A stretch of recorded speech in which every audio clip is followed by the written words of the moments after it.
Hello students, today we are going to new topic, Ampere's law.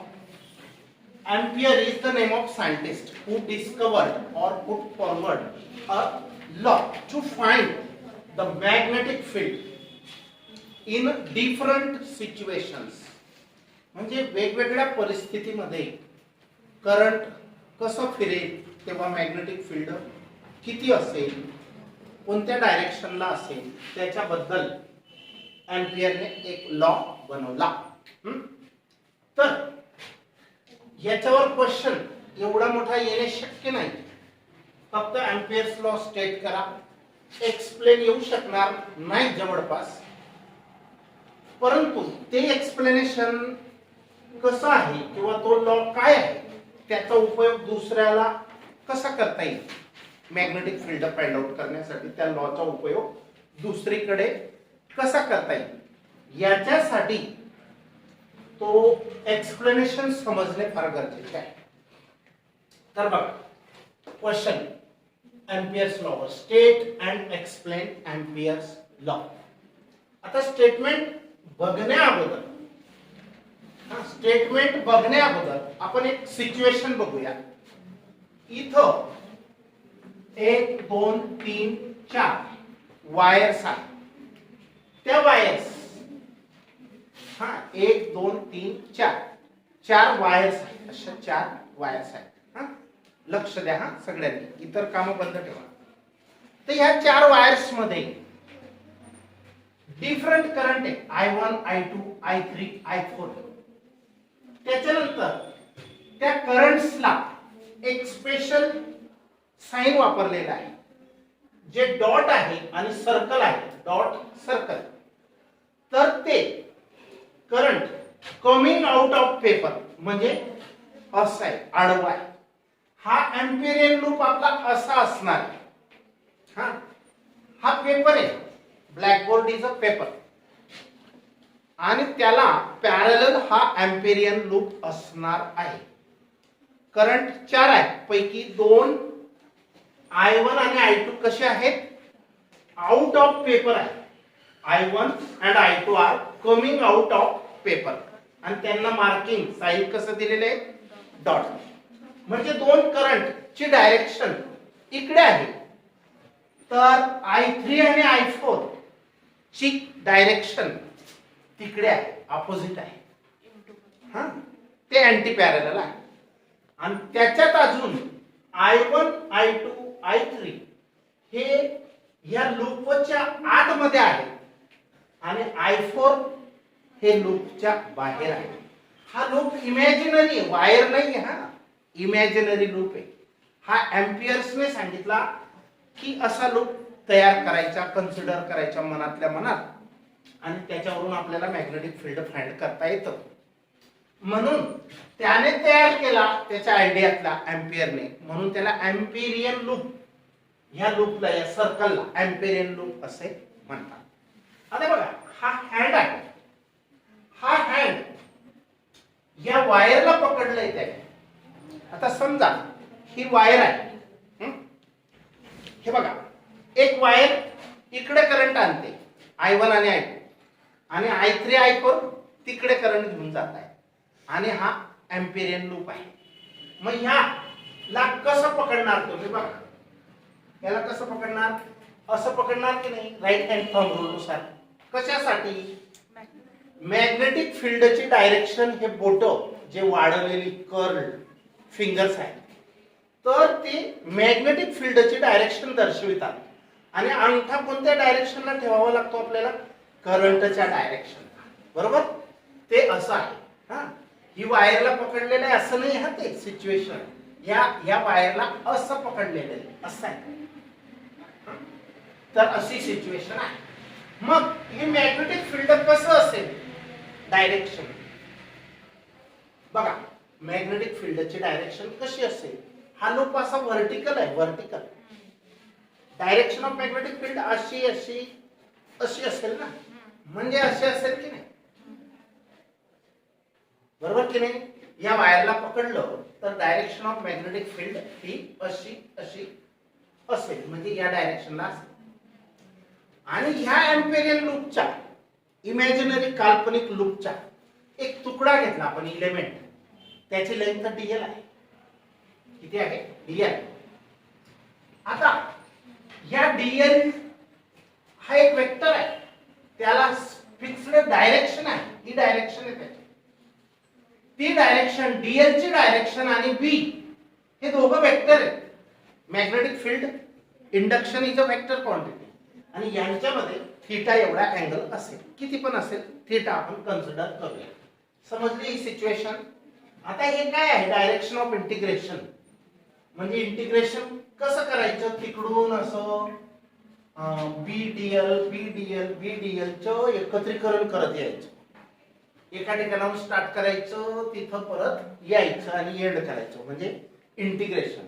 तर direction of integration म्हणजे एकत्रीकरणाची जी दिशा आहे. कोणाचं एकत्रीकरण करणार आहेत आपण? इंटिग्रेशन म्हणजे एकत्रीकरण. आणि हा क्लोज्ड लूप आहे. हे जे सर्कल आहे याचा अर्थ काय होतो? Integration over the closed loop. पूर्ण बंदिस्त लूपचं एकत्रीकरण बीडीएल असा याचा अर्थ होतो. आता एम्पियरने काय सांगितलं? ही सिच्युएशन समजली? आता एम्पियरने काय सांगितलं की असा क्लोज्ड लूपवर बीडीएल चं जर इंटिग्रेशन केलं तर ते μ0 times the current flowing through the area. किती करंट? आता इथं दोन आहेत, मग त्यांची सम करून घ्यायची. त्यांची काय करायची? सम करायची. आणि जे ऑपोजिट आहे ते सबट्रॅक्ट करायचे. जे लूप मध्ये नाहीच आहे, I4 is out of loop, त्याला कन्सिडर करायचं नाही. त्याला कन्सिडर करायचं नाही. मग हे किती असतं? μ0 times the current flowing through that area. आता ह्या लूपचा जो एरिया आहे त्याच्यामध्ये करंट फक्त हे तीनच आहेत. हा आउटसाइड आहे, त्याचा हिशेब करायचा नाही. तुम्ही जितक्याला लूप मारणार एम्पिरियन लूप तितकंच करंट कन्सिडर करायचं. आता I1 I2 पॉझिटिव्ह डायरेक्शनला असतील तर हे प्लस आणि अपोजिट त्याच्या असेल त्याला मायनस. I3 मायनस करायचं. हा, तर हे टोटल करंट असतं आहे μ0 टाइम्स द करंट. काय सांगितलं त्यांनी? एम्पियर्स लॉ बघा, लक्षात ठेवा. ह्या B डॉट dl चं line integral over the closed loop is equal to μ0 times. आता μ0 काय आहे? परमियाबिलिटी आहे. आपण परमिटिव्हिटी आणि परमियाबिलिटी दोन कन्सेप्ट आपण शिकलो 11वी मध्ये. परमिटिव्हिटी म्हणजे काय? चार्जेस पासून ज्या लाईन्स जातात इलेक्ट्रिक लाईन्स, त्या लाईन्स एखादं मीडियम त्याला किती पास आउट करतं, जाऊ देतं, अलाउ करतं, परमिशन देतं, त्या मीडियमची ती परमिटिव्हिटी असते. इलेक्ट्रिसिटीसाठी इलेक्ट्रिक चार्जेस जात असतील तर त्याला परमिटिव्हिटी म्हणतो आपण. आणि तसंच मॅग्नेटिक फील्ड लाईन्स पण तशाच असतात. नॉर्थ आणि साऊथ पोल, नॉर्थ कडून लाईन्स मॅग्नेटिक लाईन्स साऊथ कडे जातात. मग त्या लाईन्सला ते मीडियम किती जाऊ देतो, दॅट इज परमिएबिलिटी. आणि जर व्हॅक्यूम असेल मीडियम तर त्याच्यासाठी 0 वापरतात. फ्री स्पेस म्हणजे काय? फ्री स्पेस म्हणजे व्हॅक्यूम. तर बघा याचं स्टेटमेंट किती सोपं आहे आता समजायला. द लाईन इंटेग्रल ऑफ, हे लाईन इंटेग्रल, हा असं इंटिग्रल आणि हे सर्कल पण प्रत्येक ठिकाणी सर्कल नाही वापरत. क्लोज्ड लूप असेल तिथंच सर्कल वापरतो. हा पहिल्यांदा येतोय म्हणून सांगतोय. द लाईन इंटेग्रल कोणाचं? ऑफ मॅग्नेटिक फील्ड म्हणजे बी, हा of induction B. Magnetic field of induction B, की ज्याचे इंडक्शन बी इतका आहे. Line integral of magnetic field of induction B vector B around any closed path. हा closed path आहे. Amperian loop म्हणजे काय आहे? क्लोज्ड पाथ आहे. Around any closed path. आता ती सिच्युएशन कुठं कन्सिडर करायची? आजूबाजूला एअर नाही, व्हॅक्यूम आहे. In free space is, in free space is equal to, आता इथं डीएल चा काही संबंध घेतलेला नाही. हा डीएल का? जर तुम्हाला फक्त बीच पाहिजे आहे, फक्त बीच पाहिजे आहे, डीएल केव्हा घेतो आपण? छोट्याशा तुकड्याचं पहिल्याने फाइंड आउट करतो, त्याचं इंटिग्रेशन केल्यावर पूर्ण सर्कलचं आपल्याला मिळतं, म्हणून आपण डीएल घेतो. बरोबर? तर the line integral of a magnetic field of induction B around any closed path, पण कुठं? इन फ्री स्पेस, व्हॅक्यूम मध्ये. इथं नाही केला experiment. In free space is equal to, is equal to, आता याचं वर्णन कसं आहे? इथपर्यंत आहे. इन फ्री स्पेस इथपर्यंत ह्याचं वर्णन काय आहे? The magnetic field, the line integral, याला लाईन इंटिग्रल म्हणतात. The line integral of magnetic field of induction B around any closed path in free space is equal to, कोणाचे इक्वल आहे? ह्या दोन गोष्टी आहेत. पहिली गोष्ट आहे is equal to absolute permeability of free space. हा म्यू झिरो काय? परमिएबिलिटी. एप्सिलॉन झिरो परमिटिव्हिटी असतो, तसाच परमिएबिलिटी असतो, फक्त मॅग्नेटिक फील्ड साठी परमिएबिलिटी वापरतात आणि इलेक्ट्रिक फील्ड साठी परमिटिव्हिटी वापरतात. एप्सिलॉन झिरो असेल तर फ्री स्पेस व्हॅक्यूम. मग mu zero times is equal to काय? Is equal to absolute permeability. ह्याला ऍब्सोल्यूट परमिएबिलिटी म्हणतात. व्हॅक्यूमच्या परमिएबिलिटीला ऍब्सोल्यूट परमिएबिलिटी म्हणतात. ऍब्सोल्यूट म्हणजे फिक्स, ती बदलू शकत नाही. Absolute permeability of free space that is mu zero, त्यालाच आपण म्यू झिरो म्हणतो. Is equal to the absolute permeability of free space times म्हणजे मल्टिप्लाय. तुम्ही मल्टिप्लाय पण लिहिलं तरी चालेल, टाइम्सचा अर्थ तोच होतो. टाइम्स म्हणजे पट. म्यू झिरो पटीने. कोणाची म्यू झिरो पट? आयच्या. Mu zero times the total current. आता तिथं तीन करंट आहेत, I1, I2, I3. कोणी इकडे येणार आहे, कोणी तिकडे जाणार आहे, मग त्यांची टोटल करायची. Total current flowing through area bounded by path. Bound म्हणजे बांधून ठेवणे. एरिया बाउंडेड बाय पाथ म्हणजे हा जो पाथ आहे, सर्कल म्हणजे एक हा पाथ आहे, त्याने जो एरिया बाउंड केलेला आहे त्याच्यामधून जाणाऱ्या करंटच्या म्यू झिरो टाइम्स हे line integral of magnetic field B हे असते. समजलं? तर बघा परत एकदा, लाईन इंटेग्रल कोणाचं? Of a magnetic field of induction B around any closed path is in free space, around any closed path in free space is equal to the absolute permeability times absolute permeability of free space mu zero times the total current flowing through the area, त्या सर्कलचा area bounded by the path. त्या पाथने जितका area cover केलेला असेल त्याच्यामधून जाणाऱ्या करंटच्या mu zero times absolute permeability times हे बीडीएल असते. आता मॅथमॅटिकली याला कसं लिहितात? असं लिहितात. आता इथे बघा एरो वेक्टर आहे ना, या दोन डॉट प्रॉडक्ट ऑफ वेक्टर कसं फाइंड करतात? cos theta BDL cos theta. याचा आन्सर काय आहे? हे आहे इंटेग्रल जसं त्या तसं. Dot product of two vectors BDL cos theta असतो. क्रॉस प्रॉडक्ट sin थीटा लावतात. बरोबर? तर आता बघ द साइन, आपल्याला वेळ कमी, लक्ष द्या. आता हे मेन गोष्ट समजली. दी साइन लाईन इंटेग्रल, याला लाईन इंटेग्रल म्हणतो, इंडिकेट्स दॅट, हे काय सांगतं? The integral is to be calculated, evaluated over a closed loop. हे लाईन इंटेग्रल काय सांगतं? की इंटिग्रेशन तुम्हाला करायचंय पण ओव्हर द क्लोज्ड लूप, पूर्ण बंदिस्त लूपच करायचं आहे. बरोबर? कॉल्ड त्या लूपला नाव काय द्यायचं? Amperian loop, called Amperian loop. The current आहे on the right hand side, ए उजव्या हाताला जे करंट आहे I, the current I on the right hand side is the net current. हे करंट एकटं नाही, ते किती पण असू द्या, पण लूपच्या आतमधलेच असू द्या, बाहेरचं चालणार नाही. Is the net current, net means total current, encircled by the Amperian loop, की ज्या करंटला एम्पिरियन लूपने एन सर्कल केलेले म्हणजे आतमध्ये घेतलंय, सर्कलच्या आतमध्ये. ओके, आता याचं एक्सप्लेनेशन हे जे मांडलं, परत बघा. Consider cross sections of 4 long straight wires.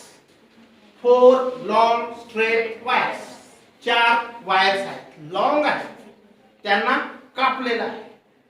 हा, त्यांना कापलेलं आहे. 2 वायर तिकडे जात आहेत आउट ऑफ पेपर, आणि 2 वायर तिकडे जात आहेत into the plane of the paper. Plane of the paper, board is the plane of the paper. समजलं? Consider cross section, cross section म्हणजे कापलेल्या वायर अशा. तर of 4 long straight wires carrying currents, त्या 4 wire मध्ये किती किती current आहे? एकामध्ये I1, दुसरीमध्ये I2, तिसरीमध्ये I3, I4 into, और त्या कशा आहेत? इनटू और out of the plane of the paper. त्या करंट पेपरच्या बाहेर पण आहेत किंवा इनटू द प्लेन जाणारे पण आहेत, म्हणजे अँटी पॅरलल पण असतील. An Amperian loop is drawn to encircle 3 of the current wires. एक एम्पिरियन लूप ड्रॉ केला, कॅन बी ड्रॉन, काढला, हा 3 करंट्सला एनसर्कल केलं, अँड नॉट 4th वन, आणि एकाला राहू दे. आता मुद्दामच ठेवलं, as the current goes perpendicular, current कसं जात आहे?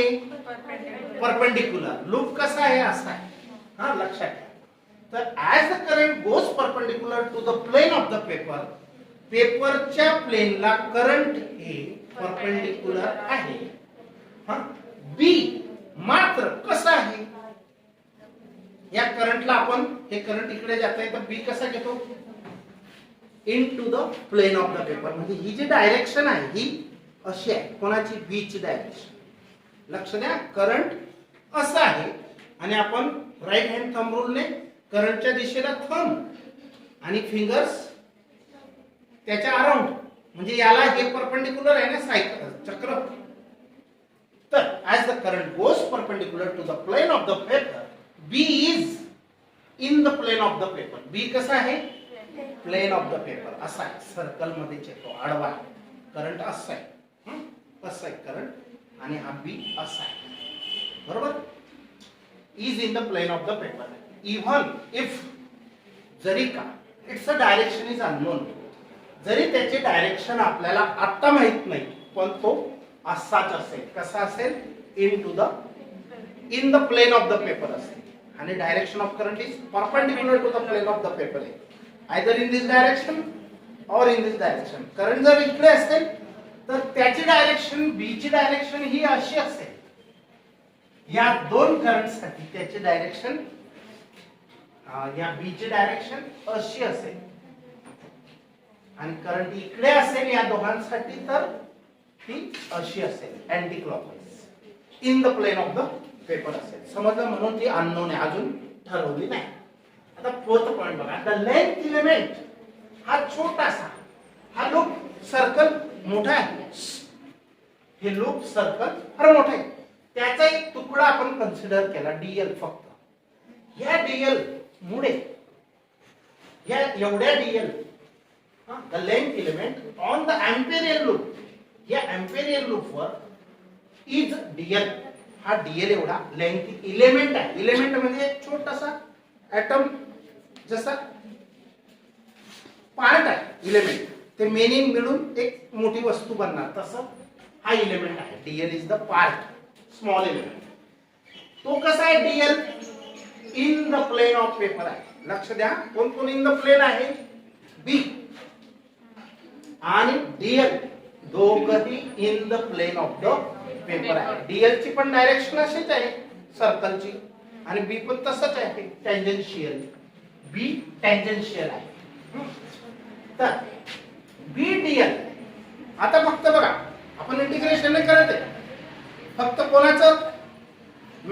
फील्ड पाहतोय आपण फक्त डीएल तुकड्यामुळे. आणि इंटिग्रेशन करणं म्हणजे काय, पूर्ण लूपचं एकत्र पाहिजे तेव्हा इंटिग्रेशन करायचं, म्हणजे याचंच करायचं पुढचे. पहिल्याने डीएल चं फाइंड आउट करूया.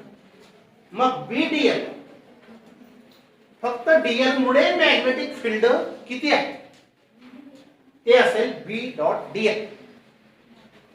मग या dot product of two vectors काय तो बी डीएल कॉस थिटा. याचा आन्सर आला की लक्ष. हे आपली जुनी मेथड आहे, ही एम्पियर्सने सांगितलेली नाही. पण एम्पियरने सांगितलेलं काय आहे, युजिंग एम्पियर्स लॉ. एम्पियर्सने काय सल्ला दिला, सोपी गोष्ट काय करून दिली. तर बघा, जर आपण याचं integration over a closed loop केलं म्हणजे पूर्ण लूपच केलं, याचा अर्थ काय होतो आता, पूर्ण लूप बी डीएल. मग ह्याची व्हॅल्यू आपण ही पुट अप केली ह्या बीडीएल ची. हे लाईन इंटिग्रल जसंच्या तसं. या बीडीएल ची व्हॅल्यू काय आहे, बीडीएल कॉस थिटा. हा 2 मिनिटात होईल. तर बीडीएल कॉस थिटा ही व्हॅल्यू पुट अप केली. आणि हे किती असते, म्यू 0 आय असते, असं छातीत कोण सांगतोय, एम्पियर सांगतोय. हे इतके असते आणि याची व्हॅल्यू तर ही आहे. आता बघा, thus the integration is over the, हे इंटिग्रेशन कसं आहे, ओव्हर द प्रोडक्ट ऑफ, कोणाचा प्रोडक्ट आहे, length dl of the Amperian loop and the component of the magnetic field. आता बघा, हा बी कॉस थिटा जो आहे तो कंपोनेंट आहे कोणाचा, मॅग्नेटिक फील्ड बी चा, बी कॉस थिटा आणि बी साइन थिटा. हा असा बी असेल ना, तर त्याचे 2 कंपोनेंट असतात, एक बी कॉस थिटा आणि दुसरा बी साइन थिटा. हा अँगल वर डिपेंड असतो, कोणता साइन थिटा आणि कोणता कॉस थिटा असतो. अँगल इथला इथं केला तर हा बदलतो. हा ते आपल्याला फाइंड करता येईल. फक्त 2 मिनिटं शांतता ठेवा. Thus the integration is over the product of length dl of the Amperian loop and the component of the magnetic field b cos theta. कोणाचा प्रोडक्ट आहे इथं, dl लेंथ इलेमेंट dl आणि b cos theta म्हणजे कोण, component of magnetic field b cos theta. की जो कसा आहे, b tangent to the loop आहे, या लूपला तो टँजंट आहे. मग आता बघा, हे जसंच्या तसं बघा, बी कॉस थिटा डीएल, बी कॉस थिटा डीएल, फक्त याला वेगळं लिहिलं, कंपोनेंट ऑफ मॅग्नेटिक फील्ड आहे. हा म्यू 0 जसाच्या तसा लिहिला, हा जसाच्या तसा आहे, हा फक्त बी कॉस थिटा जवळ लिहिला, हा म्यू 0 लिहिला. आणि आय हे टोटल पाहिजे, एक असेल तर एकच लिहायचे आणि जितके असतील तितके लिहायचे. पण जे आउटगोइंग असतील, परपेंडिक्युलर टू प्लेन आउट, तर त्यांना प्लस आणि दुसऱ्याला मायनस, रिमेनिंग ऐकलेला. हे झालं, बोलू नका. Here I1 I2 are coming out of the paper and shown by the circle dot in circle and parallel to thumb. I1 I2 काय आहे, थंबला पॅरलल आहे, बरोबर. I1 I2 while I3 I4 कसे going into the plane of the paper, and they are cross mark. Plus cross पण करू शकतो, असं काही नाही, फक्त वेगळं दाखवायचं आपल्याला, जाणारे येणारे, बस समजलं. आता लास्ट 2 मिनिट फक्त बघा, obtain expression for magnetic field. याचा उपयोग लक्ष द्या, मेन पॉइंट आहे. आता याचा उपयोग प्रॉब्लेम्स साठी. ऑब्टेन एक्सप्रेशन फॉर, एक्सप्रेशन मिळवा कशासाठी, मॅग्नेटिक फील्ड. कुठं, ऍट अ डिस्टन्स आर इतक्या अंतरावर ही वायर आहे, ही वायर आहे, तिच्यामधून करंट आय जात आहे, बरोबर. या वायर मधून करंट जात आहे, तिच्या अराउंड काय असेल, मॅग्नेटिक फील्ड असेल आळतो आणि आर अंतरावर. आता इथं पण मॅग्नेटिक फील्ड असेल, इथं असेल, इथं असेल, बरोबर. एवढ्या एरियामध्ये तिच्या फील्ड असेल, करंट जात आहे अकॉर्डिंग टू ओव्हरस्टेट. तर obtain expression for magnetic field at a distance r एवढ्या अंतरावर from a straight current carrying wire किंवा कंडक्टर. फ्रॉम हा आर हे अंतर जिथं मोजायचंय आपल्याला बी ते किती अंतरावर आहे r radius of that circle using Ampere's law Ampere लॉचा वापर करा. हा मुद्दामच घेतलंय हे लगेच समजण्यासाठी. आता बघा B and dl are tangent to the loop. B आणि डीएल कसे असतात हा डीएल पण टँजंट आहे आणि बी पण टँजंट आहे. B and dl are tangent to the loop. मग बी डीएल टँजंट असतील दोघही सेम डायरेक्शनला असतील तर अँगल काय असेल 0 असेल. हा ह्या केस साठी बी आणि डीएल दोघही एकाच डायरेक्शनला आहे. हा डीएल तुकडा आहे मुद्दाम जाड दाखवलाय. लक्ष द्या एकदम सोपी गोष्ट. बी आणि डीएल इथं मुद्दाम वेगळे घेतले कारण अँगल पण असू शकतो आणि त्याचा पण विचार केला जावा. ही स्पेशल केस आहे. याच्यामध्ये बी आणि डीएल हे दोघेही सेम डायरेक्शनला आहे तर अँगलच नाही म्हणजे अँगल 0. मग याचा कॉस थीटा गेला पुढं कॉस 0 बी डीएल कॉस 0 कारण याचा आन्सर काय डॉट प्रॉडक्ट और scalar product of two vectors B dl cos theta. थीटाची व्हॅल्यू 0 कॉस 0 1 झाली 1 इंटू बी डीएल बरोबर. आता डीएल हा आर डी थीटा असतो. हे मी तुम्हाला मागे पण एकदा बोललो. कसं arc upon radius is the angle. हा डी थीटा बघा angle is equal to arc upon radius. शिकलेत की नाही हा फॉर्म्युला. मग आर्क कोणता इथं डीएल. अँगल हा कोणता आहे डी थीटा. हा इथे अँगल हा डी थीटा आहे. आर्क कोणता आहे डीएल अपॉन रेडियस. रेडियस काय घेतली आपण हे अंतर आर. मग डीएल ची व्हॅल्यू काय येईल आर डी थीटा. समजलं. डायरेक्ट डीएल ची व्हॅल्यू आर डी बी जसाच्या तसा. तर द फील्ड बी इथे जे फील्ड आहे बी ए ऍट अ डिस्टन्स आर की जे आर अंतरावर आहे फ्रॉम वायर ते बी दुसऱ्या पद्धतीने मागे जे याच्या अगोदर जे शिकलो ते हे फॉर्म्युलाने शिकलो म्यू 0 आहे. तुम्ही बघा कालची 38 मिनिटाची सकाळची क्लिप अगदी क्लिअर टू क्लिअर डबल मी ते रिपीट केलेलं आहे प्रत्येक गोष्ट कारण हा टॉपिक नवीन आहे तुमच्यासाठी आणि तो पचनी पडायला डिफिकल्ट असतो थोडा म्हणून रिपीट करायचे. तर b is equal to mu 0 आहे अपॉन 2 पाय r. इथं फक्त कॅपिटल R यूज केलाय इथं आपण स्मॉल r घेतलाय म्हणून स्मॉल r आहे. हा फॉर्म्युला आहे सकाळच्या. बर आता याची व्हॅल्यू तर इतकी आहे ही नंतर वापरू आपण इथं. मग आपल्याला मॅग्नेटिक फील्ड काढायचंय लाईन इंटिग्रल काढावं लागेल एम्पियर्स लॉ ने. मग इथं b ची व्हॅल्यू इतकी आहे पुट अप केली डीएल ची व्हॅल्यू आर डी थीटा. हे सगळं कशामध्ये केलं स्केलर मध्ये केलं मॅग्निट्यूड फॉर्म. बर बोलू नका. आता ह्याच फक्त आय जसाच्या तसा राहतो आणि हे आर आर कॅन्सल होतात. म्यू 0 डी थीटा अपॉन 2 पाय ह्याचं इंटिग्रेशन सॉल्व केलं तर ते म्यू 0 येतं. डायरेक्ट लिहायचंय सॉल्व करायची गरज नाही. डायरेक्ट याचं आन्सर काय असेल म्यू 0 टाइम्स द आय. हा म्यू 0 राहतो शिल्लक. बाकी 0 टू 2 पायचं इंटिग्रेशन डी थीटा अपॉन 2 पायचं जर केलं तर आन्सर तुम्हाला त्याचं 1 मिळेल. म्हणजे हा म्यू 0 आणि आय जसाच्या तसा राहतो बाकीचं सगळं गायब होतं. हा ओके.